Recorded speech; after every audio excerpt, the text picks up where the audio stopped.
Thanks for tuning to WION. I'm Samiksha Srivastava. We begin with speed news.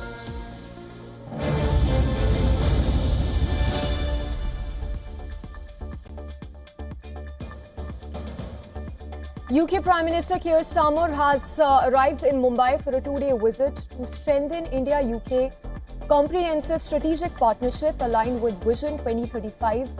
Starmer and Prime Minister Modi will discuss trade, investment, technology, defence, climate, energy, health and education.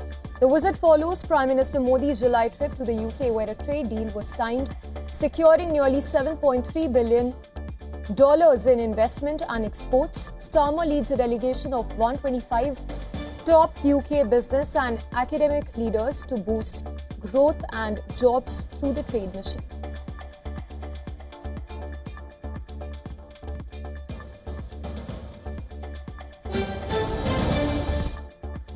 On the second anniversary of Hamas' October 7, 2023 attack on Israel, emotions ran high as both grief and solidarity were on display. Thousands of pro-Palestinian demonstrators marched through Frankfurt, waving flags and chanting slogans. The demonstration reflects ongoing global concern over the Gaza conflict. In Tel Aviv, Israelis lit candles during a solemn vigil, which comes as President Donald Trump says that there is now a real chance to win the war in Gaza.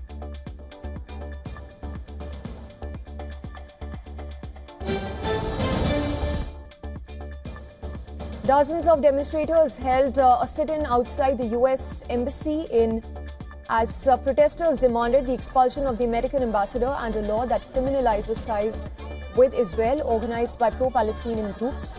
The protest featured tents, Palestinian flags and signs that condemn the war in Gaza. Chants accused the U.S. of supporting genocide and placards that showed Palestinian leaders too. Organizers also circulated a petition urging lawmakers to ban all diplomatic and economic relations with Israel.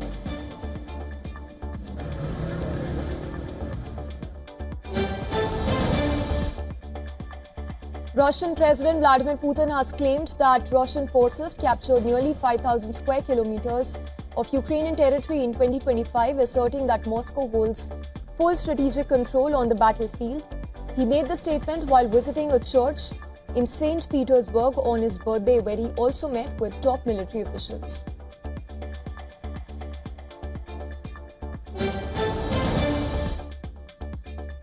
Ukrainian president has accused Russia of using oil tankers for intel gathering and sabotage operations. In his nightly address, Zelensky revealed this information after receiving a briefing from Ukraine's foreign intel chief.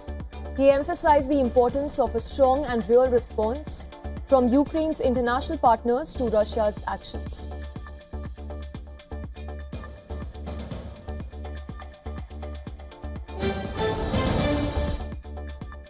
In response to Donald Trump's statement about the US and Canada being in natural conflict, Canadian Prime Minister Mark Carney disagreed, pointing out the strong economic ties between the two nations. He noted that Canada is the US' second largest trading partner and a significant foreign investor too. While acknowledging areas of competition, he emphasized that the focus should be on the many areas where the two countries are stronger together, urging for agreements that benefit both sides in their competitive sectors.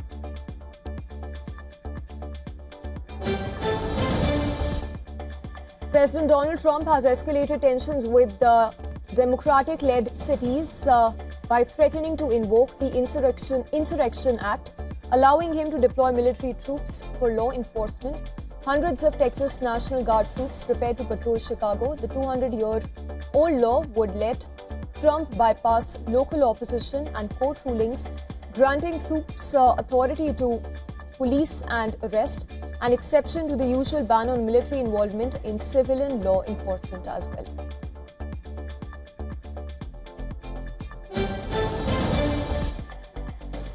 Nobel laureate John Clark has warned that the Trump administration's cuts to the federal funding for scientific research will cripple science and have disastrous effects too. Clark recently shared the Nobel Prize in Physics with Michael Devoret and John Martinez for their work on quantum mechanical tunneling.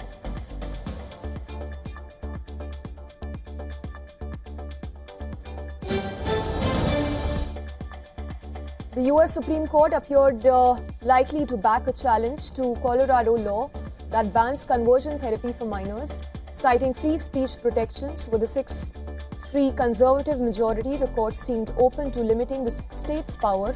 Colorado's law prohibits licensed therapists from trying to change a minor's sexual orientation or gender identity, with fines up to $5,000 for violations. It even bans efforts to reduce same-sex attraction for alter behaviors and gender expressions, but allows treatments supporting gender transition and therapies that are focused on acceptance and identity exploration.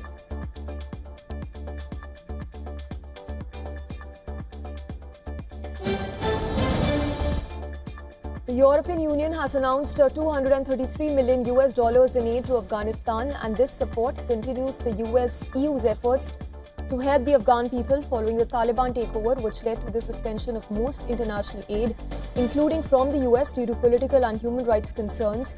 Danish EU Foreign Affairs Minister described the situation in Afghanistan, recently hit by an earthquake, as serious. She also urged the Taliban to lift its ban on Afghan women, working with the UN and NGOs. She stressed that excluding women violates human rights and even hampers effective aid delivery.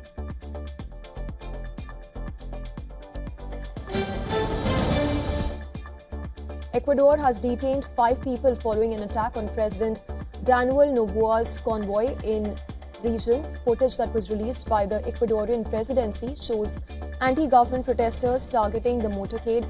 Environment Minister reported that the convoy was also shot at during the incident, and despite the attack, the president emerged unharmed.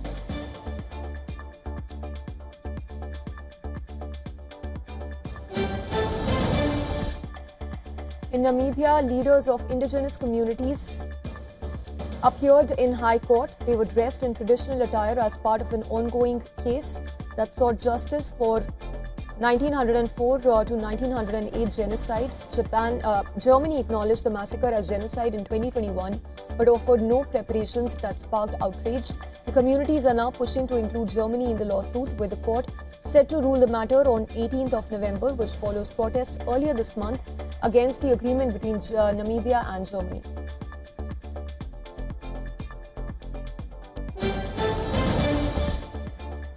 In Mali's capital city, long lines were formed at gas stations as residents desperately searched for fuel. The shortage follows a blockade that was imposed by the militant group JNIM in early September, which has targeted fuel shipments from neighboring region. This has led to a growing crisis in landlocked country, already facing significant poverty and insecurity.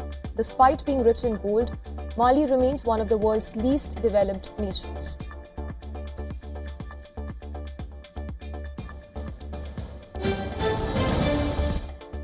Norwegian Crown Prince Haakon is in Minnesota to celebrate the 200th anniversary of organized immigration from Norway to the US, highlighting the strong historical ties between the two countries. Minnesota, with over 800,000 residents of Norwegian descent, is a key stop in his visit. The visit is part of the crossing's 200 commemorations that are taking place across North America through the year.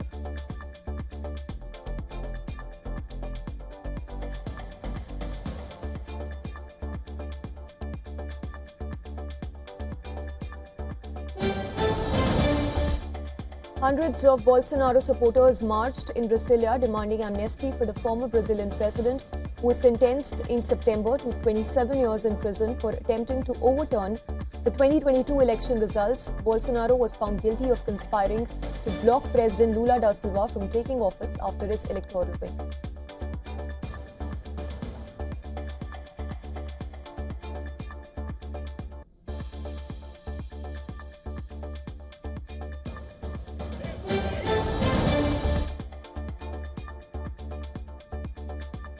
With just 5 days until Cameroon's presidential election, 92-year-old president has made his first major campaign appearance in Maroua in the far north region. In power since 1982, he's seeking an 8th consecutive term, maintaining his status as the world's oldest head of the state.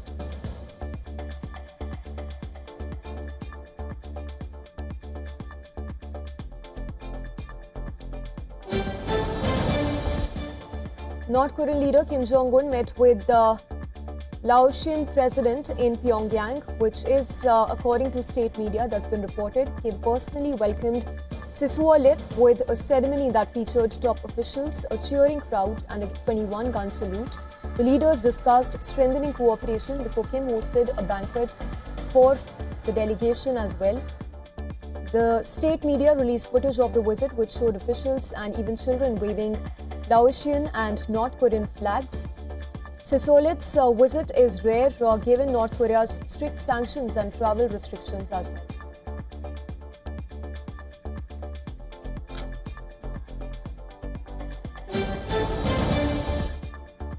High waves battered Mexico's Pacific coast on Tuesday as tropical storm passed near Jalisco. This caused flooding and damage along the region, with authorities launching an inter-agency emergency response to address storm surge, rising tides and powerful waves. Streets, businesses, hotels and even storm drains experienced flooding as waves crashed against sea walls and coastal areas.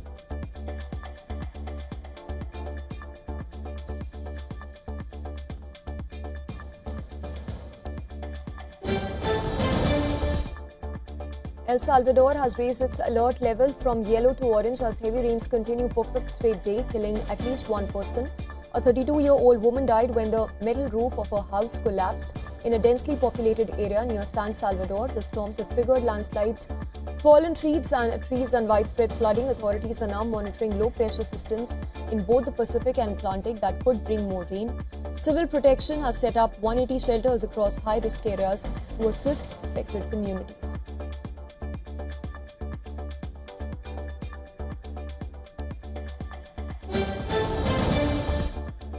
In India, a tragic bus accident in Himachal Pradesh's Bilaspur district has climbed 50. The death toll has now risen, with 15 lives that have been lost, with 2 others injured and 1 child still feared missing. A private bus carrying 17 passengers was buried under debris due to a landslide that was triggered by heavy rains. Among the dead are the bus driver and conductor too. 2 children were rescued and admitted to the hospital. And despite ongoing rain, police, NDRF and local authorities continue search operations. Vice President C.P. Radhakrishnan has expressed deep sorrow and extended condolences to the bereaved families.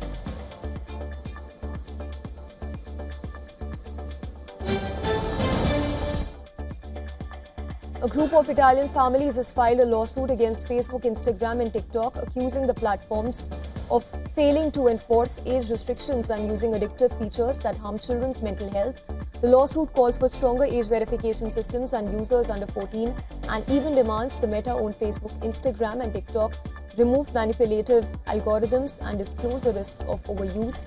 In Italy, the plaintiffs estimate that over 3 million of the country's 90 million social media accounts are used by children under 14, arguing that excessive use can lead to issues like eating disorders, sleep deprivation, depression, poor academic performance. The Parents Association have even said that they are also preparing a class action lawsuit open to parents who claim their children have been harmed by social media use. The case is set to be heard by the court's business chamber in February next year.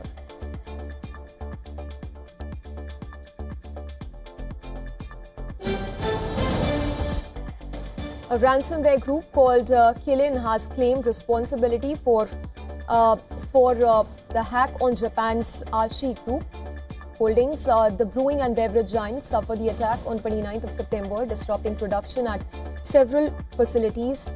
Kilin posted 29 images to its website on Tuesday of what the group claims to be internal Asahi Group documents. The group even claims to have stolen more than 9,300 files, or roughly 27 gigabytes of data. Kilin, which is active since 2022, has claimed responsibility for more than 870 attacks across the globe. It operates as a ransomware as a service platform, allowing clients to launch attacks in exchange for a cut of the ransom.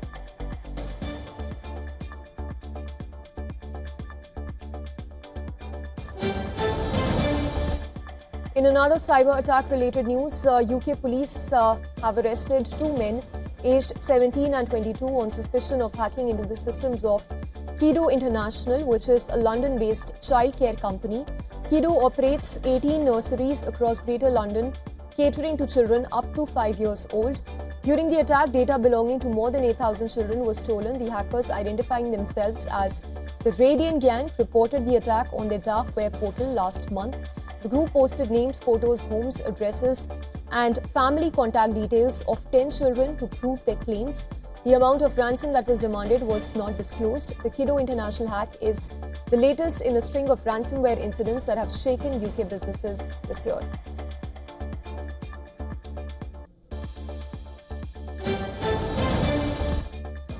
Chinese ship owners may face nearly $3 billion in annual costs as the US moves to enforce new national security tariffs on vessels built in China. The potential rules would impact shipping giants like COSCO, and with US officials also citing security risks linked to Chinese maritime manufacturing influence too.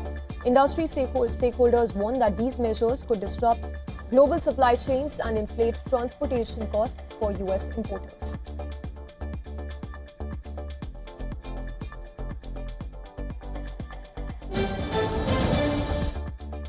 Gold futures has climbed above $4,000 per ounce for the first time as investors sought safe haven assets and the US dollar weakened. Silver also gained as market participants brace for potential global economic disruptions. The rally is driven by expectations that central banks will maintain supportive policies while geopolitical risks and currency volatility fuel demand for precious metals as well. Markets now expect heightened fluctuations in metals and foreign exchange, with investors balancing risk and haven demand.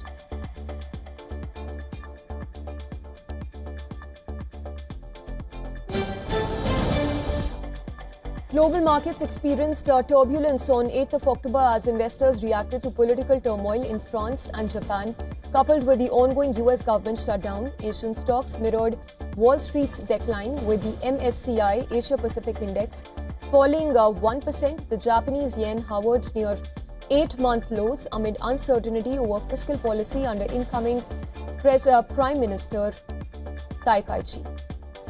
US stocks also parallelly retreated in the previous session, ending a 7th-day winning streak as S&P 500 fell 0.4%, the Dow slipped 0.2%, and the Nasdaq dropped as much as 0.7%.